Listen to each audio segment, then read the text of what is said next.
बिस्मिल्लाहिर्रहमानिर्रहीम। अस्सलामु अलैकुम प्यारे दोस्तों, आज की इस वीडियो में हम बात करने वाले हैं हज़रत अली रदियल्लाहु ताला अन्हु के हवाले से कि काला और बदसूरत बच्चा किस घर में पैदा होता है, और साथ ही हम आपको ये भी बताने वाले हैं कि माजूर और कमज़ोर बच्चा किस घर में पैदा होता है। इसीलिए आज की ये वीडियो आप सभी के लिए बहुत ही ज़्यादा ख़ास है। आप इसको आखिर तक ज़रूर देखिएगा और मेहरबानी करके इसे शेयर भी कर दें ताकि और भी लोगों तक ये वीडियो पहुंच जाए। तो चलिए दोस्तों शुरू करते हैं। दोस्तों, एक मर्तबा एक शख्स अपनी बीवी को साथ लेकर हजरत उमर रदियल्लाहु ताला अन्हु की बारगाह में हाजिर हुआ और अर्ज करने लगा, या अमीरुल मोमिनीन, मैं सुर्ख रंग का हूँ और मेरी ये बीवी भी सुर्ख रंग की है, लेकिन मेरे यहाँ बच्चा काले रंग का और बदसूरत पैदा हुआ है। या अमीरुल मोमिनीन, ये मेरा बच्चा नहीं हो सकता, ये किसी और का बच्चा है। मुझे लगता है कि मेरी इस बीवी ने अमानत में खयानत की है। तो ये सुनकर उनकी बीवी ज़ारो कतार रोने लगी और रोते रोते कहने लगी, या अमीरुल मोमिनीन, मैंने कभी भी खयानत नहीं की है।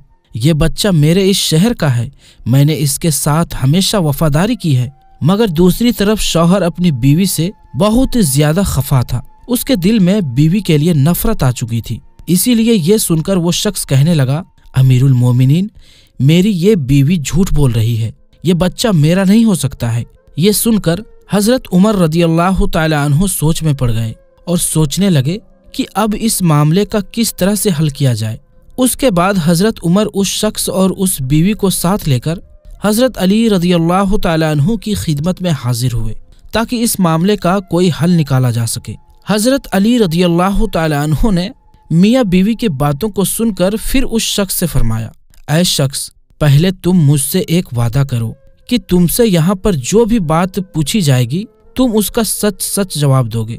तो ये सुनकर उस शख्स ने वादा किया और कहने लगा, या हजरत अली रदियल्लाहु ताला अन्हु, आप मुझे जो भी सवाल करेंगे मैं उसका सच सच जवाब दूंगा और झूठी बात अपनी जबान पर भी ना लाऊंगा।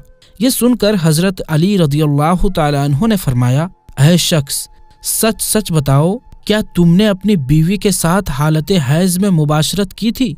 यानी क्या तुमने अपनी बीवी के साथ हैज की हालत में हमबिस्तरी की थी? ये सुनकर वो शख्स थोड़ी देर तक खामोश रहा, फिर कहने लगा, हाँ या हजरत अली, मैंने अपनी बीवी के साथ उस हालत में मुबाशरत की थी जब वो हालत हैज में थी। तो इतना सुनते ही हजरत अली रदियल्लाहु ताला अन्हु फरमाने लगे, ऐ शख्स, अब तू इससे इनकार ना कर।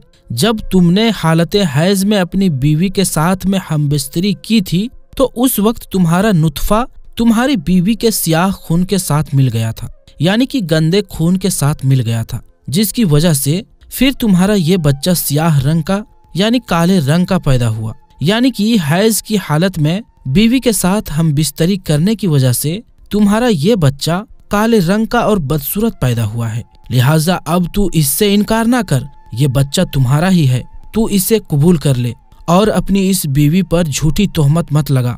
ऐ शख्स, याद रख, हैज की हालत में बीवी के साथ सोहबत करना हराम और सख्त गुनाह का काम है, और जो कोई इस बात को जानते हुए भी हैज की हालत में अपनी बीवी के साथ हम बिस्तरी करता है तो अल्लाह पाक ऐसे शख्स को पसंद नहीं फरमाता है और ऐसे शख्स को बहुत ही जल्द तबाह और बर्बाद कर देता है। हदीस पाक में आया है कि हैज की हालत में अपनी औरतों से दूर रहो और उनसे नजदीकियां ना करो जब तक कि वो पाक और साफ ना हो जाए। फिर जब वो पाक और साफ हो जाए तो फिर तुम उनके पास जाओ। इसकी तफसीर में अल्लाह के प्यारे नबी हुजूर सल्लल्लाहु अलैहि वसल्लम ने इरशाद फरमाया कि हैज के दिनों में तुम अपनी बीवियों के साथ सोहबत ना करो, बाकी के मामलातों को यानी कि इन दिनों में तुम अपनी बीवियों से नफरत भी ना करो।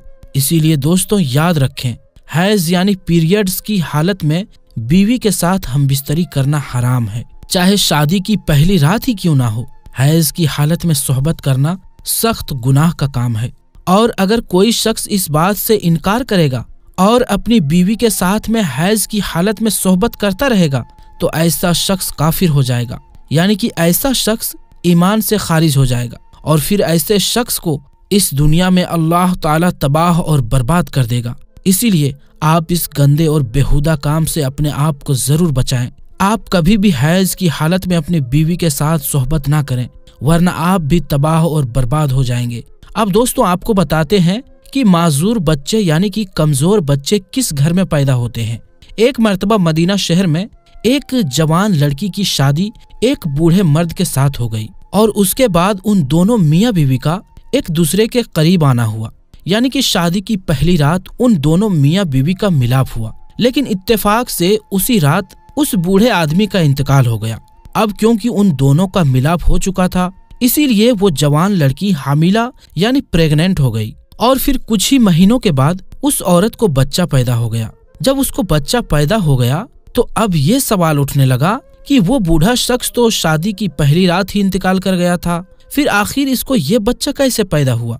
ये बच्चा किसी और मर्द का है। हम आपको बता दें कि उस बूढ़े शख्स की एक पहले भी शादी हो चुकी थी और उसके उस पहली वाली बीवी से एक बेटा भी मौजूद था। अब उस पहली वाली बीवी के बेटे ने अपनी सौतेली माँ पर यह इल्जाम लगाना शुरू कर दिया कि इस औरत ने जिना किया है और ये बच्चा मेरे बाप का बच्चा नहीं है, ये बच्चा उस मर्द का है जिसके साथ में इसने जिना किया है। यहाँ पर इल्जाम लगाने की शायद एक वजह यह भी हो सकती है कि पहले वाला बेटा ये नहीं चाहता था कि उसकी विरासत में कोई और हिस्सेदार हो जाए। शायद इसी वजह से उसने अपनी सौतेली माँ पर इल्जाम लगाना शुरू कर दिया और कहने लगा कि ये बच्चा हमारे बाप की औलाद नहीं है, हमारा बाप तो शादी की पहली रात ही इंतकाल कर गया था। इसीलिए दोस्तों फिर ये मामला हजरत उमर रदियल्लाहु ताला अन्हु की बारगाह में पहुंचा। हजरत उमर की बारगाह में वो पहले वाला बेटा अर्ज करने लगा, या अमीरुल मोमिनीन, मेरा बाप तो शादी के वक्त ही इंतकाल कर गया, इसीलिए ये बच्चा मेरे बाप का नहीं हो सकता है। ये बच्चा तो जिना के नतीजे में पैदा हुआ है, इसीलिए मैं इस बच्चे को अपना भाई तस्लीम नहीं करता हूँ, यानी अपना भाई नहीं मानता हूँ। दोस्तों वो पहले वाला बेटा अपने साथ कुछ गवाहों को भी साथ लेकर गया था। वो सब भी यही कह रहे थे कि हाँ, इसका बाप तो शादी के वक्त ही इंतकाल कर गया था, इसीलिए ये बच्चा इसका भाई नहीं हो सकता है। ये सब सुनकर हजरत उमर को भी लगने लगा कि सच में ये औरत ही कसूरवार है, क्योंकि सब लोग इसके खिलाफ गवाही दे रहे हैं। इसीलिए फिर सब की बातों को सुनने के बाद हजरत उमर इसका फैसला सुनाने ही वाले थे, इतने में आपके दरबार में हजरत अली तशरीफ ले आए। आप रजी अल्लाह ताला अन्हु ने जब ये सारा माजरा देखा, पूरा मामला सुना, तो फिर आपने उस पहले वाले बेटे से सवाल किया, ऐ शख्स, कितने अरसे तक ये दोनों साथ में रहे और आप जिस बच्चे पर इल्जाम लगा रहे हो कि वो जीना से पैदा हुआ है, वो बच्चा इस वक्त कहाँ है? क्या आप मुझे वो बच्चा दिखा सकते हैं? तो ये सुनकर उस पहले वाले बेटे ने कहा, हाँ या अली, मैं आपको दिखा तो सकता हूँ, मगर इस वक्त वो हमारे साथ मौजूद नहीं है। तो ये सुनकर हजरत अली रदियल्लाहु ताला अन्हु ने फरमाया कि अच्छा तो ठीक है, तुम कल उस बच्चे को लेकर आना, कल इस मुकदमे का फैसला सुनाया जाएगा। दोस्तों उसके बाद दिन गुजरा। दूसरे दिन वो पहले वाला बेटा उस बच्चे को साथ लेकर हजरत अली की बारगाह में हाजिर हुआ और अर्ज करने लगा, या अली, यही वो बच्चा है। बच्चे को देखकर हजरत अली ने फरमाया कि मैं अभी फैसला कर देता हूँ। उसके बाद हजरत अली ने देखा कि वहीं पास में उसकी उम्र के कुछ बच्चे खेल रहे थे। ये देखकर फिर आपने उस बच्चे की दोस्ती उन दूसरे बच्चों के साथ में करवा दी। थोड़ी ही देर में सब बच्चे आपस में घुल मिल गए और सब एक साथ में उछलने कूदने लगे, यानी कि वो सब के सब एक साथ में खेलने लगे। इधर हजरत अली उन सब बच्चों को गौर से देख रहे थे। उसके बाद आप रदियल्लाहु ताला अन्हु ने उन बच्चों से कहा, ऐ बच्चों, सब एक साथ बैठ जाओ। ये सुनकर सारे बच्चे एक साथ जमीन पर बैठ गए। फिर आपने फरमाया कि तमाम बच्चे एक साथ खड़े हो जाओ। तो सारे बच्चे खड़े हो गए। आप उन बच्चों को गौर से देख रहे थे। आपने देखा कि वो सारे बच्चे बड़ी ही आसानी के साथ में बैठ भी गए और उठ भी गए, लेकिन उस बच्चे को बैठने और उठने में कुछ दिक्कत का सामना करना पड़ा, जिस बच्चे पर इल्जाम लगाया जा रहा था। ये देखकर फिर हजरत अली रदियल्लाहु ताला अन्हु ने फैसला सुनाया। आपने फरमाया कि ये बच्चा उसी बूढ़े शख्स का है, ये किसी और मर्द का बच्चा नहीं है, क्योंकि इस बच्चे का बाप बूढ़ा था, इसीलिए इसमें कुछ कमजोरी नजर आ रही है और बाकी के बच्चे जवान मर्दों के साथ हैं, इसीलिए वो सारे स्वस्थ और तंदुरुस्त हैं।